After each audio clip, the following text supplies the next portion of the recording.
En el comercio internacional, los países se dan normas para poder establecer si un bien es verdaderamente de un país o de otro. Las reglas de origen las fija un país.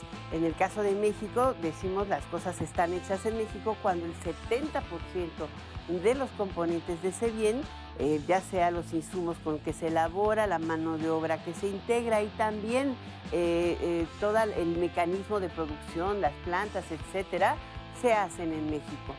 Ahora, cuando se negocia en un tratado de libre comercio reglas de origen, es para evitar, por ejemplo, imposición de aranceles o impuestos y también para que pueda facilitarse la integración de cadenas comerciales. Esto es que le compremos una parte producida en un país y otra parte la podamos incorporar en México o viceversa.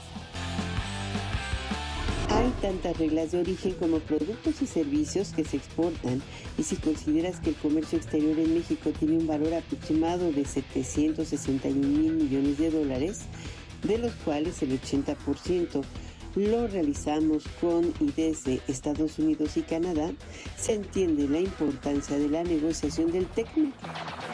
El capítulo de reglas de origen justamente fue el que más impacto tuvo en la negociación del acuerdo México-Estados Unidos-Canadá.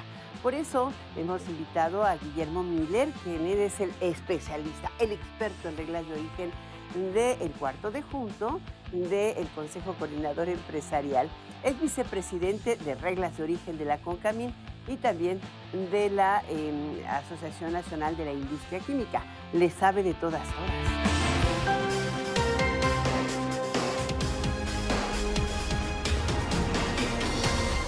Miller, bienvenido. Cuéntanos qué son las reglas de origen. Cuando dos países o más negocian un tratado de libre comercio, deben definir cuáles son los insumos y cuáles son los procesos de producción. O sea, con lo que van a producir. Con lo que van a producir. ¿Cómo lo van a producir? Y cómo lo van a producir, para que garanticemos que ese producto se fabricó en la región que conforma ese libre comercio. Oye, Guillermo, a ver, pues pongamos este saco, que además está bien chiclaminísimo. Ya está. Ajá. Viene de fibras que probablemente vengan de Asia, porque México tiene un problema de suministro de fibras sintéticas. ¿Cómo va a funcionar ahora bajo las nuevas reglas del TLC? ¿Se tienen que fabricar en México? ¿Ya no se van a poder traer de China o cómo queda la jugada? Bueno, a ver, México no tiene un problema de abasto de fibras sintéticas. Se producen suficiente poliéster y nylon. Es básicamente poliéster y nylon o elastano. Eso se produce en México sin ningún problema. Ahora, la regla de origen específicamente para la industria textil y de confección ha sido una regla de origen bastante estricta. Lo que dice la regla de origen en el NAFTA es que el hilo, la tela y la prenda deben ser fabricadas en la región de América del Norte para que tu saco sea considerado se pueda vender en la en región. Estados Unidos. O sea, prácticamente toda la confección. Correcto. Y esas no se movieron. ¿Eso qué va a significar en términos de vamos a pagar más por la ropa? No, no se movió. ¿No? Quedó Igualito exactamente como igual. estaba. No ¿Quedó se igual? tocaron, quedó igual. Básicamente, en materia de reglas de origen, yo no sé qué tan a detalle quieres que me meta, pero en realidad la mayor parte de las reglas de origen que se negociaron o se renegociaron o se modernizaron en el tratado quedaron como México quería. Eso la gente normalmente Trump no se salió con la suya. Ahí. Se salió, mira, había que pagar algún costo, Sí, digo, pues sí, había no que sé. pagar algún costo, ¿Y cuál y pagamos? ese básicamente estuvo en la industria automotriz. ¿Cuál pagamos? ¿Qué costo pagamos? Se incrementó el contenido Ajá. de insumos y de mano de obra para fabricar un coche, ¿no? Eso Ese fue lo que nos cobraron. Esa nos cobra. ¿Y eso qué Ahí sí. significa para la economía mexicana y para, por ejemplo, cuando yo vaya a comprar un coche? No, al final del día esto está muy discutido con los productores, ¿no?, de vehículos en México, y si bien van a requerir un mayor número de autoparts y un mayor consumo de acero de la región, pues al final tendrá... Pero a ver. Oye, pero eso viene, a final de cuentas, viene siendo un incremento también de costos, ¿no? O sea, a final de cuentas, digo, en una negociación siempre hay que ceder algo. Sí. ¿Qué tanto nos va a afectar como productores, pero también como consumidores? Lo que Bueno y pasa es que malo. lo tienes que ver como más integral. Este es un sector. Ajá. Pero, por ejemplo, el sector agropecuario completo, que es enorme, ese no tuvo modificaciones. Tú vas a tener libre comercio en el sector agropecuario, con este o con el tratado que sigue. Pero entonces, en términos globales, en la renegociación del tratado, ¿qué ganó México? A ver, en términos de origen, que son las reglas y la forma en la cual las demostramos, vamos a tener procesos mucho más fáciles para certificar el origen. Las empresas van a gastar menos certificando que cumplen con este origen.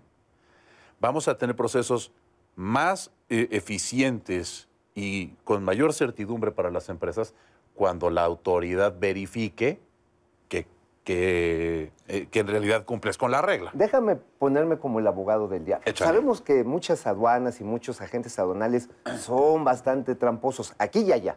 Y que de repente te llega una camisa Made in United States y realmente está hecha en China y nada más le pusieron la etiquetita y te la vendieron acá. O viceversa. Sí. ¿Cómo se va a verificar eso en la realidad? Porque sigue habiendo un montón de comercio. Bueno, es que ahora hay un cambio sustancial. Antes, en el tratado que hoy todavía está vigente, pero en el de anterior, lo que tienes que hacer es una verificación en el exterior, es decir, el SAT inicia una verificación del origen, checa que el origen esté correcto, pero tiene que ir a la empresa en Estados Unidos que lo exportó. Entonces necesita presupuesto y que lo dejen entrar y todo un procedimiento. Sí, claro. Nada más que con el nuevo tratado ya no. Con el nuevo tratado, si lo hace Mauricio, van y le tocan a la casa de Mauricio el SAT y le dicen, oye, Mauricio, vengo a revisar cómo llenaste el certificado de origen. O sea, entonces aquí el SAT va a ser una autoridad fundamental para el funcionamiento del nuevo acuerdo comercial. Siempre lo ha sido, pero ahora tiene un proceso mucho más eficiente. ¿Y los Estados Unidos, su unidad de recaudación también va a poder hacer lo mismo acá? Siempre lo han podido hacer. Estas verificaciones internacionales siempre lo han podido hacer y hoy se mantienen. Lo que se agrega es que ahora, en lugar de que yo tenga que buscar recursos para ir a Estados Unidos, el SAT me refiero, y hacer una auditoría, pues la puede empezar por México. Pero a mí la verdad todavía no me queda claro cuáles son los beneficios. Esto es relevante. ¿La puede empezar en México? ¿Ahora ese es el cambio? Sí, claro. Ahora, la autoridad impositiva de los Estados Unidos va a poderlo empezar a hacer en México. Eso siempre lo ha podido hacer. Pero Estados Unidos, México ha podido hacer verificaciones de origen en Estados Unidos o Canadá desde hace 25 años. ¿Y Estados Unidos lo ha podido hacer en México y en Canadá desde hace 25 años. El cambio está en que ahora México no las podía hacer en México. Tenías que hacerlas en Estados Unidos. O sea, México estaba desfasado en el proceso. No, ninguno podía. Okay. Estados Unidos no empezaba sus verificaciones por el importador en Estados Unidos. Canadá no empezaba sus verificaciones por el importador. Y México tampoco, ¿no? Luego, ¿cuál es el impacto de estas modificaciones para quienes nos están viendo? Mira, en realidad, el público en general va a ver muy poquitos cambios derivados de la modernización. Realmente, los productos seguirán fluyendo libres de arancel. ¿No van a subir de precio? No. Habría preocupación, por ejemplo, incluso... Pues no por efectos del NAFTA, no por efectos del AMEC, que ahora se llama el AMEC. O el ACME, también le dicen. Correcto. Puede ser cualquiera. O el MECAI también le dicen. Exacto, o el YMCA, ¿no? Pero bueno, el punto es... Entonces, ¿cuál es el beneficio? Si el consumidor final no va a ver un cambio... Pues, a ver, ¿cómo nos metimos a esta negociación? Por Trump. Pues nos llevaron. No fuimos. Nosotros decíamos que el TLC funcionaba muy bien. Ahora, finalmente, por una iniciativa del presidente Trump, entramos a una modernización del tratado.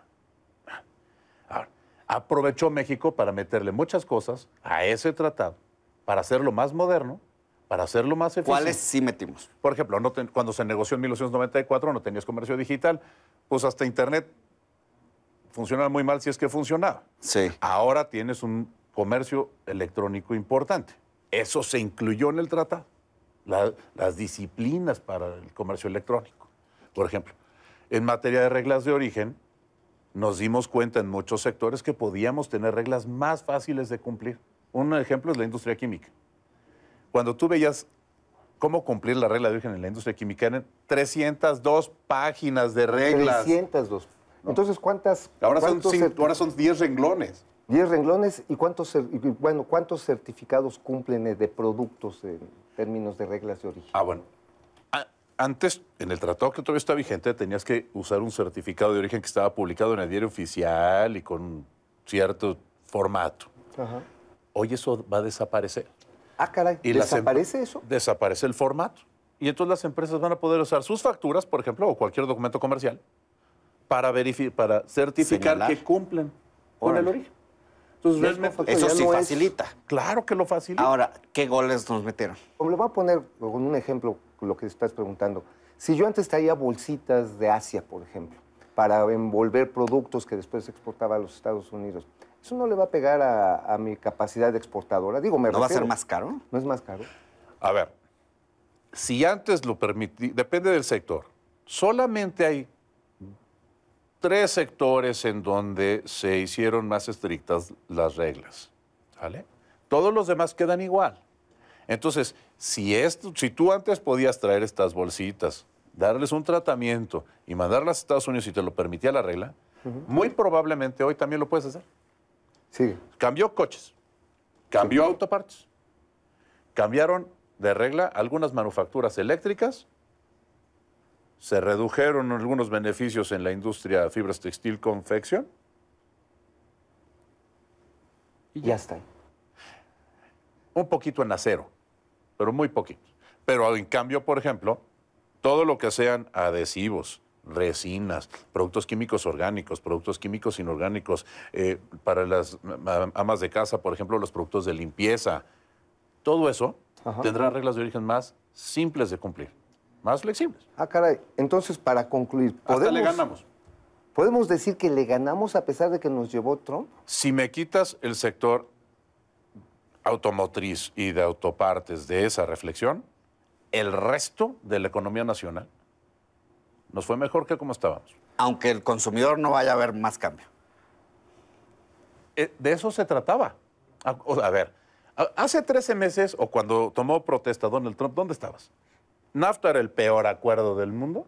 No queríamos un NAFTA, y Queremos bueno, él un no muro quería contra un los NAFTA, mexicanos. se quería salir del tratado. Hoy terminas con un acuerdo que es ligeramente mejor que el que tenías y que no va a haber un impacto para los consumidores negativo. Ni positivo ni negativo. Negativo. Pues- Entonces, la verdad es que me parece que el logro es enorme porque hace 13 meses los consumidores en México se quedaban sin un tratado. Hoy mantienen uno que va a ser ligeramente mejor. Pues Guillermo, nos quedamos con esta reflexión para esta billetera. Nos deja muchos elementos a pensar y a reflexionar de cómo va a estar el comercio. Esto fue La Billetera. Y bueno, ya sabes, el sello hecho en México.